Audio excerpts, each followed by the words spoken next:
মহাকবি তুলসীদাসের রচিত শ্রীরামচরিত মানসের অযোধ্যাকাণ্ড। সীতার সঙ্গে পুত্রযুগলকে দেখে রাজা স্নেহাকুল হয়ে তাদের বারে বারে বুকে জড়িয়ে ধরতে লাগলেন। রাজা তখন শোকাবেগে বিহ্বল ও বাক শক্তিহীন হয়ে পড়েছিলেন। শোকে তার হৃদয় বিদীর্ণ হয়ে যাচ্ছিল। তখন রঘুবীর শ্রীরামচন্দ্র অতিশয় অনুরাগে পিতার শ্রীচরণে প্রণাম নিবেদন করে বিদায় চাইলেন। তিনি বললেন, হে পিতৃদেব, আশীর্বাদ দিয়ে অনুমতি প্রদান করুন। এই আনন্দলগ্নে আপনি শোকাতুর কেন?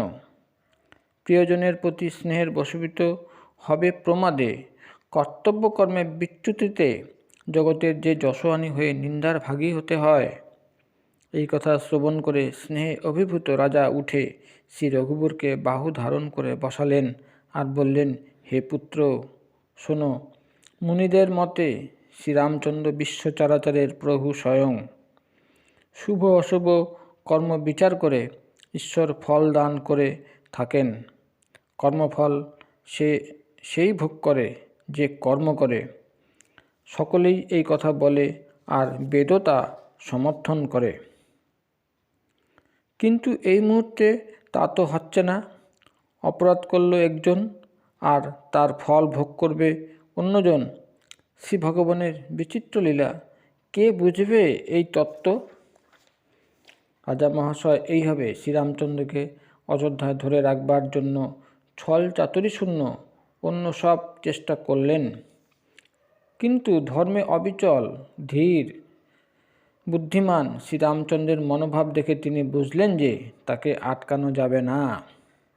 তখন রাজা সীতাদেবীকে বুকে টেনে নিলেন আর ভালোবেসে বহু উপদেশ দিলেন।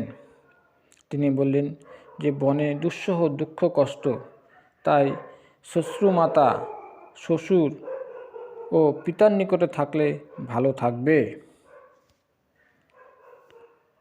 কিন্তু সীতাদেবীর মন তখন শ্রীরামচন্দ্র চরণে নিবেদিত। তাই তার গৃহকে সুখের আর বনকে ভয়ানক বোধ হলো না।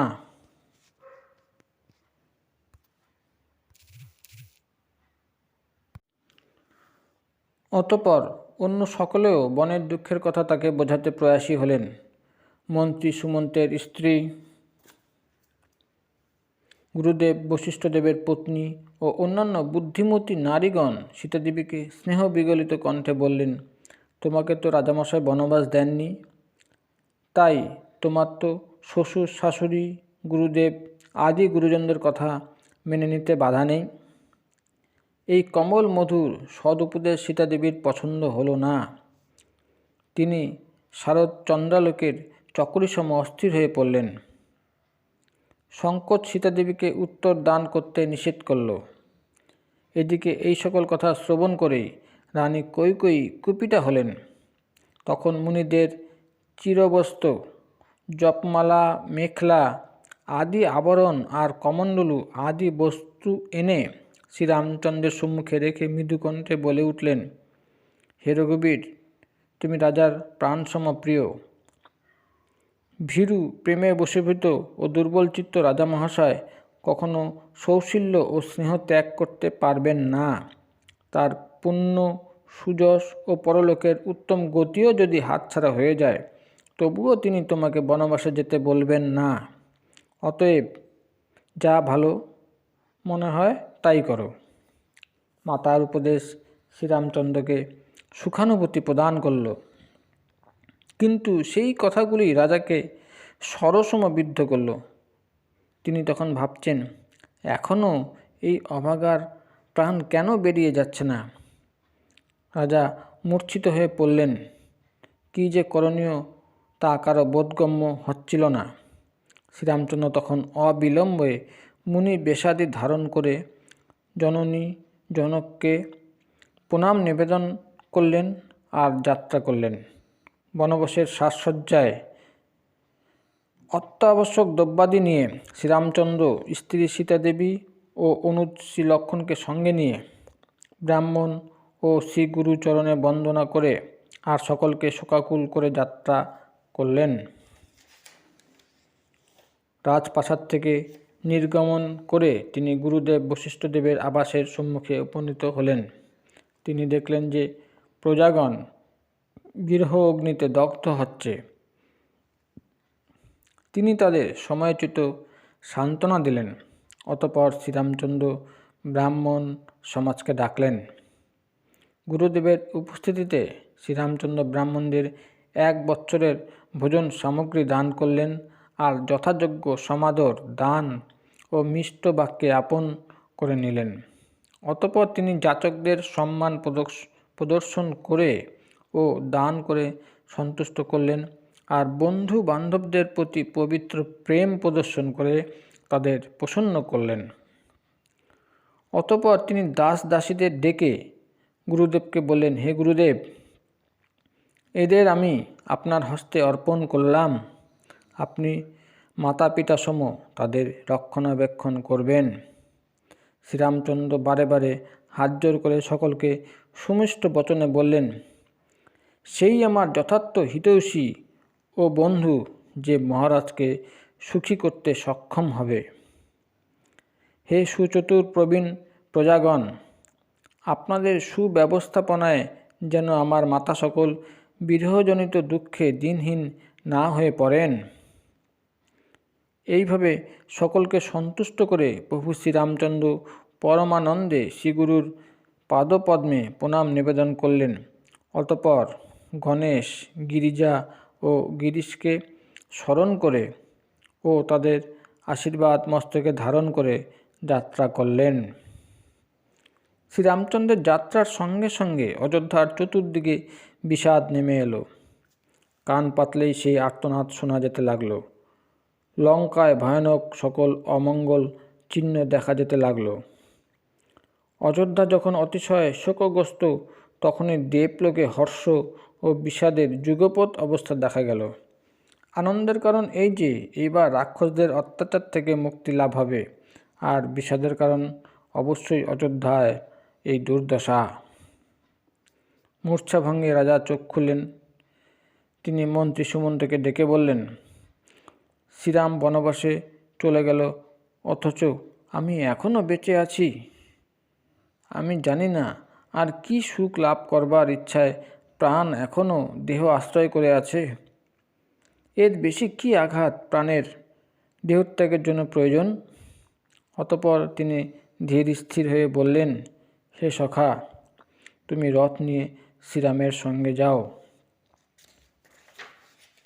অতি সুকুমার রাজকুমারদের ও সুকুমারী সীতাকে রথে বসিয়ে বনে 4 দিন কাটিয়ে ফিরে এসো।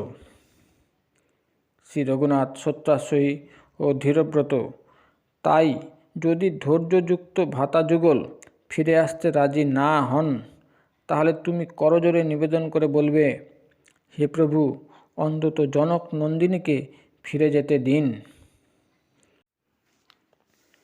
যখন বনের ভয়াবহ অবস্থা দেখে সীতা ভয় পেয়ে যাবে, তখন সুযোগ বুঝে আমার ও কৌশলার অনুরোধের কথা তাকে বলবে। বনে ভয়ানক কষ্ট, তাই তুমি ফিরে এসো। কখনো বাপের বাড়ি আর কখনো শ্বশুর বাড়ি, যেমন ইচ্ছে তেমন থাকবে। তাকে ফিরে আনবার জন্য খুব চেষ্টা করবে। সে ফিরে এলে আমি যেন বেঁচে থাকার একটা অবলম্বন পাই, না হলে শেষে আমার মৃত্যুই হবে। বিধিবাম, তাই আমার কথার কোনো দাম নেই। হায় রাম, লক্ষ্মণ ও সীতাকে আমার কাছে এনে দাও। এইরূপ বলে রাজা আবার মূর্ছিত হয়ে মাটিতে পড়ে গেলেন। রাজার আদেশ শিরোধার্য করে মন্ত্রী সুমন্ত তাকে প্রণাম নিবেদন করে দ্রুত বেগে রথ প্রস্তুত করে শ্রীরামচন্দ্র, শ্রীলক্ষ্মণ ও সীতাদেবীর উদ্দেশ্যে যাত্রা করলেন। নগরের সীমানার বাইরে মন্ত্রী সুমন্ত তাকে দেখতে পেলেন। সেইখানে উপনীত হয়ে মন্ত্রী সুমন্ত শ্রীরামচন্দ্রকে রাজা মহাশয়ের নির্দেশের কথা জানালেন। বহু অনুনয় বিনয় করে মন্ত্রী সুমন্ত তাদের রথের উপর তুললেন। সীতাদেবীর সঙ্গে রথে উঠে ভাতৃযুগল বনবাসে চললেন। যাত্রাপথে তারা মনে মনে অযোধ্যাকে প্রণাম নিবেদন করলেন। প্রজাগণ দেখল যে শ্রীরামচন্দ্র অযোধ্যা ছেড়ে চলে যাচ্ছেন। শ্রীরামচন্দ্র না থাকলে অযোধ্যা অনাথ হয়ে যাবে মনে করে প্রজাগণ তার সঙ্গে চলতে লাগল। কৃপাসিন্ধু শ্রীরামচন্দ্র তাদের বারে বারে বোঝাতে থাকলেন। তারা সাময়িকভাবে তার কথায় অযোধ্যার দিকে গমন করল, আবার তারই আকর্ষণে পুনরায় ফিরে আসতে লাগল। অযোধ্যাপুরী তখন ভয়াবহ হয়ে উঠেছিল, যেন সেখানে কাল রাত্রির অন্ধকার ঘনীভূত হয়েছে। ভয়াবহ অযোধ্যাপুরীতে প্রজাগণ একে অপরকে হিংস্রজন্তু সম মনে করতে লাগল। প্রজাদের চোখে তখন গৃহ শ্মশান সম, পরিজন ভূতপ্রেত সম, আর পুত্র হিতৈষী মিত্র যমদূত সম লাগছিল। উদ্যানের বৃক্ষ লতা কুঞ্জাদি বিভিন্ন হয়ে যেতে লাগল। নদী ও সরোবরাদি এত ভয়ানক বোধ হচ্ছিল যে সেদিকে তাকানো যাচ্ছিল না।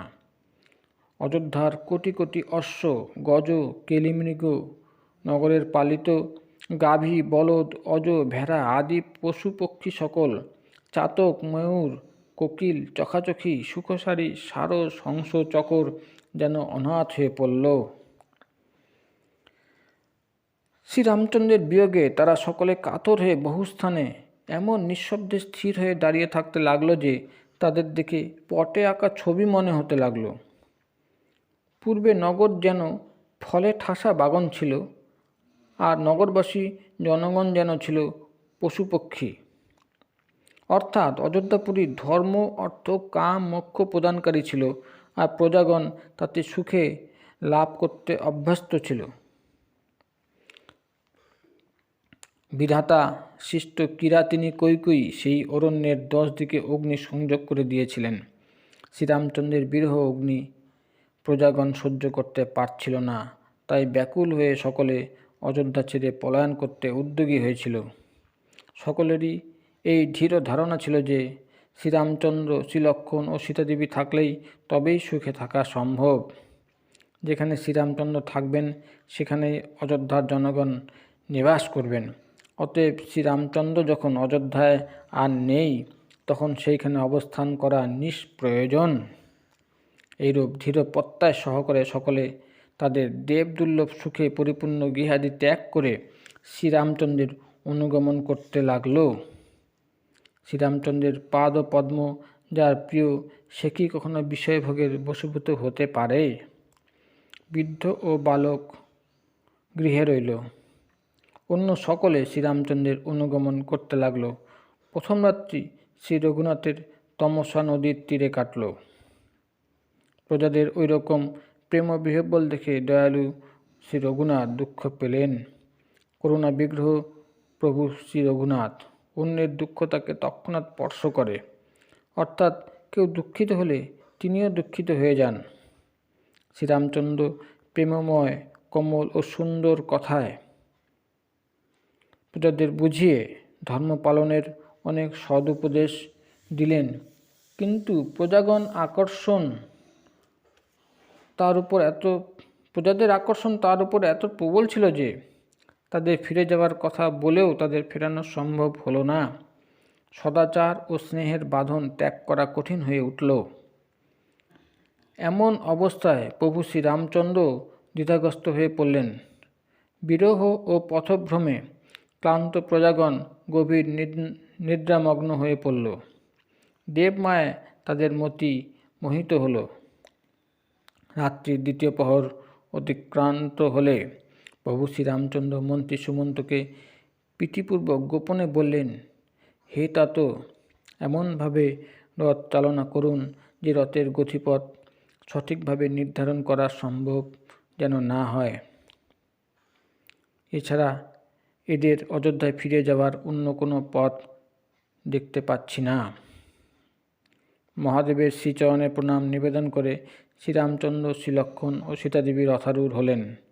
আদেশ পালন করে মন্ত্রী সুমন্ত স্থানে স্থানে গতিপথের চিহ্ন সংশয় রেখে তৎক্ষণাৎ রথ চালিয়ে স্থান ত্যাগ করলেন। ভোর হতেই সকলেরই ঘুম ভাঙল। তারা দেখল যে শ্রী রঘুনাথ স্থান ত্যাগ করেছেন।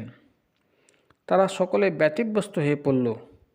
রথের গতিপথ নির্ধারণ করতে সক্ষম না হয়ে প্রজাগণ বিলাপ করতে করতে চতুর্দিকে ছোটাছুটি করতে লাগলো। পরিস্থিতি দেখে মনে হচ্ছিল যেন মাঝ সমুদ্রে জাহাজডুবি হয়েছে। তাতে বণিক দল ব্যাকুল হয়ে ছোটাছুটি করছে। প্রজাগণ আলোচনা করে এই সিদ্ধান্তে উপনীত হলো যে তাদের কষ্ট হবে মনে করেই প্রভু শ্রীরামচন্দ্র তাদের ছেড়ে চলে গিয়েছেন। সকলেরই মত যে মৎস্যকুল কত ভাগ্যবান, কারণ তারা জল থেকে বিচ্যুত হলেই মৃত্যুরূপে নিষ্কৃতি লাভ করে থাকে। কিন্তু ধিক এই জীবন, শ্রীরামচন্দ্র সঙ্গে নেই অথচ আমরা বেঁচে আছি, এই যে এক বিড়ম্বনা। বিধাতা যখন শ্রীরামচন্দ্রের বিরহ যাতনা দিলেন তখন তাতে মৃত্যু দিলেন না কেন? প্রলাপ করে পরিতাপ ক্লিষ্ট চিত্তে তারা অযোধ্যায় ফিরে এলো। তাদের বিরহ দশা ছিল বর্ণনাতীত। 14 বৎসরকাল অবসানে আবার শ্রীরামচন্দ্রকে দর্শন করবে এই আশায় তারা বেঁচে রইল। শ্রীরামচন্দ্রের আবার দর্শন লাভ করবার আশায় অযোধ্যার জনগণ নিয়ম ও ব্রত পালনে নিত্যযুক্ত হয়ে পড়ল।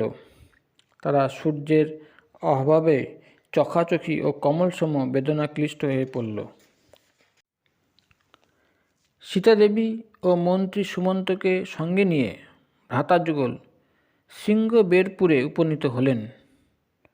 সম্মুখে গঙ্গা নদী প্রবাহিত দেখে প্রভু শ্রীরামচন্দ্র রথ থেকে নেমে পড়লেন আর পরম আনন্দে গঙ্গা দেবীকে দণ্ডবৎ প্রণাম নিবেদন করলেন।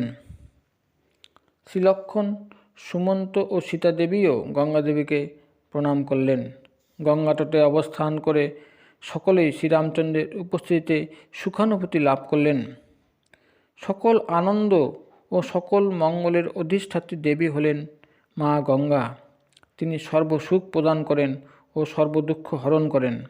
গঙ্গার তরঙ্গ প্রভু শ্রীরামচন্দ্র অবলোকন করছেন আর বিভিন্ন প্রসঙ্গের বর্ণনা করছেন।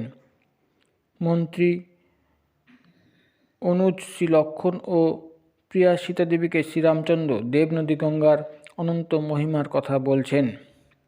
গঙ্গা বাড়িতে স্নানাদি করায় সকলের পথশ্রম দূর হলো। পবিত্র গঙ্গাবাড়ি পান করে সকলে প্রসন্ন চিত্ত হলেন। যাকে স্মরণ করলেই জন্ম মৃত্যু চক্রে আবর্তনের অতি ভয়ানক পরিশ্রম দূরীভূত হয়, তার পথশ্রম হওয়াকে লৌকিক ব্যবহার নরলীলা আখ্যা দেওয়াই শ্রেয়। শুদ্ধ সত্য সচ্চিদানন্দ শ্রী ভগবান স্বয়ং সূর্য বংশোদ্ভূত শ্রীরামচন্দ্ররূপে যে পবিত্র নরলীলা করছেন তা ভবসাগর লঙ্ঘন করবার সেতুসম। যখন নিষাদরাজ গুহক শ্রীরামচন্দ্রের আগমনের সংবাদ পেল তখন সে আনন্দে পরিপূর্ণ হয়ে গেল। সে নিজ প্রিয়জন ও আত্মীয় স্বজনদের ডেকে একত্র করল আর শ্রীপ্রভুকে প্রীতি উপহার প্রদান করবার জন্য প্রভূত পরিমাণ ফলমূল নিয়ে চলল। সীমাতীত আনন্দে সে তখন ডগমগ ছিল। শ্রীরাম সকাশে উপস্থিত হয়ে নিষাদরাজ তাকে দণ্ডবৎ প্রণাম নিবেদন করে প্রীতি উপহার প্রদান করল। অতঃপর সে পরম অনুরাগে শ্রীপ্রভুকে দর্শন করতে লাগল। শ্রীরামচন্দ্র সস্নেহে গুহককে নিকটে বসালেন আর তার কুশল বার্তা জিজ্ঞাসা করলেন। নিষাদরাজ উত্তরে বলল, হে নাথ, আপনার শ্রীপাদপদ্ম দর্শন করেই তো আমার সর্বকুশল হয়ে গিয়েছে। আজ আমি পরম ভাগ্যবানদের মধ্যে একজন হতে পেরে গর্বিত। হে দেব, এই ভূমি, সম্পদ, গৃহ আদি সবই তো আপনার। আমি সপরিবারে আপনার দাসানুদাস বলে জানবেন। আপনি দয়া করে নগরে পদার্পণ করে এই দাসের সম্মান বৃদ্ধি করুন। শ্রীরামচন্দ্র বললেন, হে উত্তম সখা আমার, তোমার আমন্ত্রণ একান্তই আন্তরিক তা আমি জানি, কিন্তু আমার উপর যে অন্যরকম পিতৃ আদেশ রয়েছে। পিতৃ আজ্ঞায় আমাকে এখন 14 বৎসরকাল মুনির বেশ ব্রত ও আহার করে বনেই অবস্থান করতে হবে। তাই তোমার আমন্ত্রণে নগরে গমন যে আমার পক্ষে সম্ভব নয়। এই সংবাদ গুহকে বিষণ্ণ করে তুলল। শ্রীরামচন্দ্র, শ্রীলক্ষ্মণ ও সীতাদেবীর দর্শন লাভ করে সেখানকার নরনারীগণ প্রেমপূর্ণ আলোচনায় প্রবৃত্ত হলো। কেউ বলে ফেলল, হে সখী, এদের বাপ মায়ের কাজ দেখো, এমন সন্তানদের বনবাসে পাঠিয়েছেন। একজন বলল, রাজা মশাইকে অসংখ্য ধন্যবাদ, এই অজুহাতে তো আমরা ব্রহ্মার দেওয়া চর্মচক্ষু লাভের সুযোগ পেলাম। নিষাদ রাজগুহক মনে মনে চিন্তা করে অশোক বৃক্ষের ছায়া সমতল ভূমিকেই অতিথিদের জন্য উপযুক্ত বলে স্থির করল। সেই মতন স্থির করে শ্রী রঘুনাথকে সে স্থান দেখানো হলো। দেখে শ্রীরামচন্দ্রের স্থান পছন্দ হলো। এইবার গ্রামের জনগণ তাকে বন্দনা করে যে যার নিজের ঘরে ফিরে গেল। শ্রী রঘুবীর সন্ধ্যা বন্দনা করতে গমন করলেন। গুহক সেই ফাঁকে কুশ ও কিশলয় সহযোগে কোমল শয্যা প্রস্তুত করে দিল। অতঃপর সুমধুর ও কোমল ফলমূল বেছে দিল আর পত্রাধারে জল এনে দিল। সীতাদেবী, সুমন্ত ও অনুজ, শ্রীলক্ষ্মণসহ শ্রীরামচন্দ্র কন্দ ও ফলমূল ভোজন করে শয়ন করলেন। অনুজ শ্রীলক্ষ্মণ তার পদসেবায় যুক্ত হলেন। অতঃপর প্রভু শ্রীরামচন্দ্র নিদ্রাগমন করেছেন জেনে শ্রীলক্ষ্মণ উঠলেন আর মৃদুস্বরে মন্ত্রী সুমন্তকে শয়ন করবার জন্য অনুরোধ করে স্বয়ং কিছু দূরে ধনুর্বাণ নিয়ে বীরাসনে বসে জেগে থেকে পহরা দিতে লাগলেন।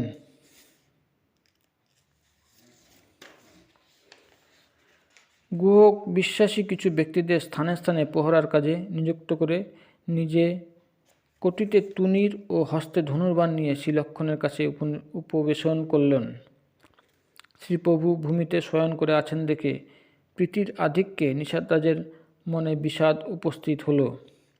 তখন তার তনুতে পুলক শিহরণ ও নয়নে প্রেমাশ্রু বাড়ি। এইবার সে প্রীতি সহকারে লক্ষ্মণের সঙ্গে কথাবার্তা বলতে লাগল। সে বলল, মহারাজ দশরথের প্রাসাদ নিশ্চয়ই খুব সুন্দর, যার কাছে ইন্দ্রলোকও কিছু নয়। প্রাসাদে মণি মাণিক্য খচিত চিলে কোঠা কক্ষ নিশ্চয়ই বামদেবের নিজের হস্তে সুসজ্জিত। পবিত্র, অনুপম, সুন্দর, সর্বসুখ প্রদানকারী বস্তু সকলে পরিপূর্ণ সুবাসিত সেই কক্ষে সুন্দর পালঙ্ক ও মণিময় দীপস্তম্ভযুক্ত সর্বসুখে পরিপূর্ণ বিশ্রামের সুব্যবস্থা। দুগ্ধ ফেন নিভ কোমল, নির্মল ও সুন্দর সুখসজ্জায় রয়েছে সুন্দর চাদর, আচ্ছাদন, উপাধান ও তোষক। সেই সকল সুখ সমৃদ্ধ শয্যায় সীতাদেবী ও শ্রীরামচন্দ্র শয়ন করতেন। সেই দৃশ্য মদনরতিরও গর্ভ খর্ব করত। তারাই আজ কুশ ও পত্রদল নির্মিত শয্যায় পরিশ্রান্ত হয়ে আচ্ছাদন ছাড়াই শায়িত হয়ে আছেন। এই দৃশ্য দেখে স্থির থাকা অতি কঠিন। যে শ্রীরামচন্দ্রের সেবায় মাতা, পিতা, আত্মীয় স্বজন, প্রজাগণ, মিত্র, উত্তম সদাচার সম্পন্ন দাস দাসীগণকে নিত্যযুক্ত থাকতে দেখা যেত, তিনিই আজ ভূমিতে শয়ন করে আছেন। জগৎ বিখ্যাত জনক রাজা, যার পিতা দেবরাজ ইন্দ্রের বন্ধু, রঘুকুলপতি শ্রী দশরথ যার শ্বশুর, ও স্বয়ং শ্রীরামচন্দ্র যার পতি, সেই সীতাদেবী আজ ভূমিতে শয়ন করে আছেন। বিধাতার বিধান থেকে কে রক্ষা পাবে? কিন্তু সীতাদেবী ও শ্রীরামচন্দ্র কি কখনো বনবাসের যোগ্য হতে পারেন? লোকে ভাগ্যকেই প্রাধান্য দিয়ে থাকে, তা দেখছি সত্য বলে প্রমাণিত হলো। কৈকেয়ীরাজ নন্দিনী মন্দবতী কৈকেয়ী অতিশয় কুটিলগামী হয়ে শ্রীরামচন্দ্র ও সীতাদেবীকে সুখের সময়ে দুঃখের মুখে ঠেলে দিয়েছেন। তিনি সূর্যবংশরূপ বৃক্ষের জন্য কুঠার সম হলেন। সেই মন্দমতী রমণী যে সমগ্র জগৎকে দুঃখ প্রদান করলেন। শ্রীরামচন্দ্র ও সীতাদেবীকে ভূমিতে শয়ন করতে দেখে নিষাদরাজের অন্তর দুঃখে ভরে গেল।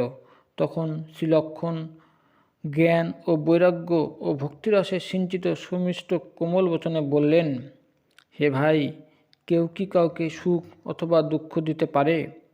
সকলেই তো নিজের কর্মফল ভোগ করে থাকে। সংযোগ বিয়োগ, উত্তম অধম ভোগ, শত্রু মিত্র উদাসীন, এসবই তো ভ্রমাত্মক।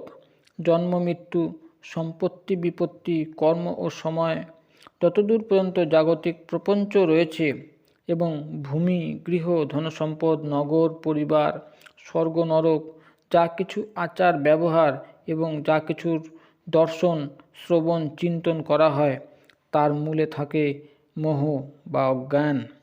পরমার্থ চিন্তায় এই সকলের অস্তিত্ব নেই।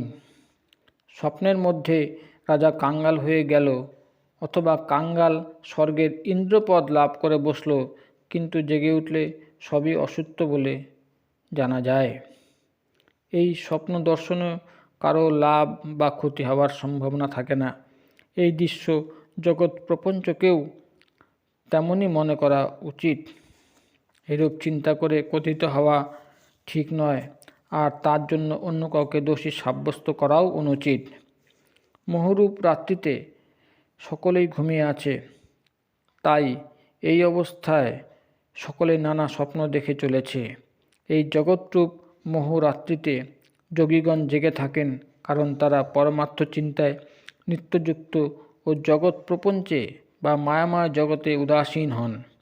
জগতে এই জীবকে তখনই জাগরিত মনে করবে যখন তার অন্তর থেকে সকল প্রকারের ভোগ বাসনা দূর হয়, অর্থাৎ বিষয় ভোগ থেকে বৈরাগ্য হয়। বিবেক জেগে উঠলে মোহরূপ ভ্রান্তি পলায়ন করে, তখন অজ্ঞান নাশ হলে শ্রী রঘুনাথের চরণে প্রীতি হয়। হে সখা, সর্বশ্রেষ্ঠ পরমার্থ হল কায়মান বাক্যে শ্রীরামচন্দ্রের চরণে প্রেম ধারণ করা। শ্রীরামচন্দ্রই পরব্রহ্ম, তিনিই পরমার্থ, তিনি অবিগত শাশ্বত অলোক অনাদি অনুপম নিত্য বিকারশূন্য ও অভেদ। বেদ তাকেই নীতি বলে নিরূপণ করে মাত্র। সেই কৃপালু শ্রীরামচন্দ্র ভক্ত ভূমি গো ব্রাহ্মণ ও দেবতাদের মঙ্গলের জন্য নরদেহ ধারণ করে লীলা করে থাকেন। তার লীলা কথা শ্রবণ করলে ভববন্ধন মোচন হয়। হে সখা, এইরূপ জেনে মোহ ছেড়ে শ্রী সীতারামের চরণে প্রীতি ধারণ করো। এইভাবে শ্রীরামচন্দ্রের গুণগানেই ভোর হয়ে গেল। তখন জগতের মঙ্গল ও সুখ প্রদানকারী শ্রীরামচন্দ্র জেগে উঠলেন। প্রাতঃকৃত সমাপন করে পবিত্র ও বুদ্ধিমান শ্রীরামচন্দ্র অবগাহন করলেন। অতঃপর তিনি বটের আঠা আনলেন, আর অনুজ শ্রী লক্ষ্মণসহ দুইজনে তা দিয়ে মস্তকের কেশে জটা প্রস্তুত করলেন। রাজকুমারদের জটাযুক্ত তাপসরূপে দেখে মন্ত্রী সুমন্ত চোখের জল ধরে রাখতে পারলেন না। তার হৃদয়ে তখন প্রচণ্ড প্রদাহের অনুভূতি হলো, আর বদন মলিন হয়ে গেল। অতঃপর মন্ত্রী সুমন্ত অতি দীনহীনভাবে হাত জোর করে বললেন, হে নাথ, কৌশল্যাদ শ্রী দশরথের আদেশে আমি রথ নিয়ে আপনার সঙ্গে এসেছিলাম। অরণ্য দর্শন, গঙ্গা স্নান করিয়ে সকল সংকোচের অবসান করে তিনি আপনাদের তিনজনকেই সঙ্গে নিয়ে অযোধ্যায় ফিরিয়ে আনতে আদেশ দিয়েছিলেন।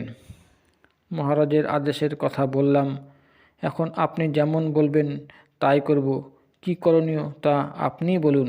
এরূপ নিবেদন করে প্রভু শ্রীরামচন্দ্রের চরণে পতিত হয়ে বালকসম রোদন করতে লাগলেন। সুমন্ত বললেন, হে তাত, কৃপা করে এমন ব্যবস্থা করুন যাতে অযোধ্যা অনাথ না হয়ে যায়।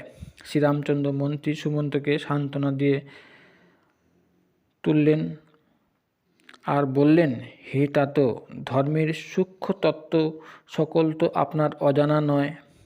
শিবি, দধিচি ও রাজা হরিশ্চন্দ্র ধর্ম রক্ষা হেতু কটি ক্লেশ সহ্য করেছিলেন। বুদ্ধিমান রাজা রন্তিদেব ও বলি বহুবিধ সংকটের সম্মুখীন হয়েও ধর্মকেই আঁকড়ে ধরেছিলেন। তারা ধর্মপথ ত্যাগ করেননি। বেদ, শাস্ত্র ও পুরাণের মতে সত্যসম আর ধর্ম নেই। আমি সেই ধর্মকেই সহজেই লাভ করেছি। এই সত্য ধর্ম ত্যাগ করলে ত্রিলোকে অপযশ ছড়িয়ে পড়বে। প্রতিষ্ঠিত ব্যক্তির অপযশ কোটি মৃত্যুসম ভীষণ কষ্টদায়ক হয়ে থাকে, সেটা তো আমি আপনাকে আর কি বলবো। কথা অমান্য করলেও তো পাপের ভাগী হতে হবে।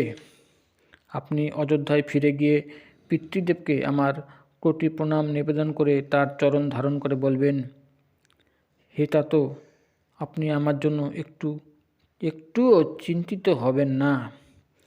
আপনিও আমার পিতৃদেব সম আমার পরম হিতৈষীদের মধ্যে একজন। এটা তো আমি করজোরে নিবেদন করছি। আপনারও সর্বতোভাবে এমন ব্যবস্থা করা প্রয়োজন যাতে আমার পিতৃদেব চিন্তায় আকুল না হয়ে পড়েন। শ্রী রঘুনাথ ও মন্ত্রী সুমন্তের কথোপকথন শ্রবণ করে আত্মীয় স্বজন সহ নিষেধরাজ গুহক ব্যাকুল হয়ে পড়ল। অতঃপর শ্রী লক্ষ্মণকে কিছু কটু কথা বলতে দেখা গেল। তা অনুচিত মনে করে প্রভু শ্রীরামচন্দ্র অনুজকে বিরত হতে বললেন। শ্রীরামচন্দ্র সংকোচে সুমন্তকে নিজের শপথ করিয়ে বলেন, আপনি ফিরে গিয়ে যেন শ্রী লক্ষ্মণের কথা বলে না ফেলেন। সুমন্ত তখন রাজা মহাশয়ের প্রেরিত আরেকটি বার্তার কথা বললেন, অরণ্যের ক্লেশ সহ্য করা সীতার পক্ষে সম্ভব হবে না। অতএব সীতার অযোধ্যায় প্রত্যাগমন করার উপায় তোমাকে ও শ্রীরামচন্দ্রকে খুঁজে বের করতে হবে। অন্যথায় অবলম্বন বিরহিত অবস্থায় আমি জল ছাড়া মৎস্যসম হয়ে যাব, আর আমার জীবিত থাকা কঠিন হয়ে পড়বে। সীতার পিত্রালয় ও শ্বশুরালয় উভয়স্থানেই সকল সুখ বর্তমান। শ্রীরামচন্দ্রের বনবাস কাল পর্যন্ত সে তার ইচ্ছা অনুসারে যেখানে থাকতে চাইবে থাকতে পারবে। রাজা দশরথ যেভাবে এই অনুরোধ করেছেন তা বলে বোঝানো যাবে না। কৃপানিধান শ্রীরামচন্দ্র পিতার বার্তা শ্রবণ করে সীতাদেবীকে কোটি রকম উপদেশ প্রদান করলেন। তিনি বললেন, তুমি গৃহে প্রত্যাগমন করলে তোমার শ্বশুর মাতা, শ্বশুর, গুরুদেব, প্রিয়জন ও আত্মীয় স্বজন সকলেই চিন্তা করা থেকে রেহাই পাবেন। স্বামীর উপদেশ শ্রবণ করে সীতাদেবী বলেন, হে প্রাণেশ্বর, হে পরম স্নেহবৎসল, শুনুন। হে প্রভু, আপনি করুণাময় ও পরম বিবেকী। বলুন, ছায়া কায়াকে ছেড়ে পৃথকভাবে অবস্থান করতে পারে কি? সূর্যকে ছেড়ে জ্যোতি কোথায় যাবে? আর চন্দ্রকে ছেড়ে জ্যোৎস্না কোথাও যেতে পারে কি? প্রতিদেবতাকে সপ্রেমে এরূপ নিবেদন করে সীতাদেবী মন্ত্রী সুমন্তকে সবিনয়ে বলতে লাগলেন, আপনি আমার পিতৃদেব ও শ্বশুর মহাশয় সতত আমার হিতাকাঙ্ক্ষী। আপনার কথার প্রত্যুত্তর দেওয়া হয়তো আমার অনুচিত কার্য, তা আমি জানি, কিন্তু হে তো আমি আর্ত, তাই আপনার সম্মুখে আসতে বাধ্য হয়েছি। আপনি আমার অপরাধ নেবেন না। আর্যপুত্রের শ্রী পাদপদ্ম ছাড়লে জগতের অন্যান্য সকল সম্পর্ক আমার কাছে যে অর্থহীন হয়ে যাবে। আমি পিতার ঐশ্বর্যের বিভূতি স্বয়ং প্রত্যক্ষ করেছি। তার পদাসনে রাজ শিরোমণিদের মুকুটের স্পর্শ লাভের ঘটনা আমি স্বচক্ষে দেখেছি। পতি ছাড়া এমন সর্বসুখের আকর আমার পিত্রালয়েও আমার মন ভুলেও চাইবে না। আমার শ্বশুর মহাশয় মহামান্য কৌশল রাজ, তিনি চক্রবর্তী সম্রাট। তার প্রভাবের পরিব্যক্তি চতুর্দশ ভুবন জুড়ে। দেবরাজ ইন্দ্রও তাকে সিংহাসন থেকে নেমে এসে আপ্যায়ন করেন আর তাকে বসবার জন্য নিজের সিংহাসনের অর্ধাংশ দেন। শ্বশুর মহাশয় এমন ঐশ্বর্য সম্পন্ন ও প্রভাবশালী ও নিবাস অযোধ্যায় অতি প্রিয় কুটুম্ব পরিজন আর মাতাসম শ্বশ্রু মাতা সকল, এই সকলের মধ্যে কোনোটাই যে শ্রী রঘুপতির পদ পঙ্কজ রজের তুলনায় আমার কাছে স্বপ্নেও সুখকর নয়। দুর্গম পার্বত্য পথ, অরণ্যভূমি, পর্বতমালা, হস্তি, সিংহ, সুগভীর নদী ও সরোবর সকল, কোল, কিরাত, কুরঙ্গ, বিহঙ্গ, প্রাণনাথ শ্রী রঘুপতির সঙ্গে সকলে এরাই আমার সুখের আধার হবে। অতএব শ্বশুরমাতা ও শ্বশুর মহাশয়ের চরণ ধরে আমার হয়ে মিনতি করে বলবেন, আমার জন্য আপনারা চিন্তিত হবেন না। আমি অরণ্য জীবনে সহজ সরল ও সুখী সময় কাটিয়ে দেব।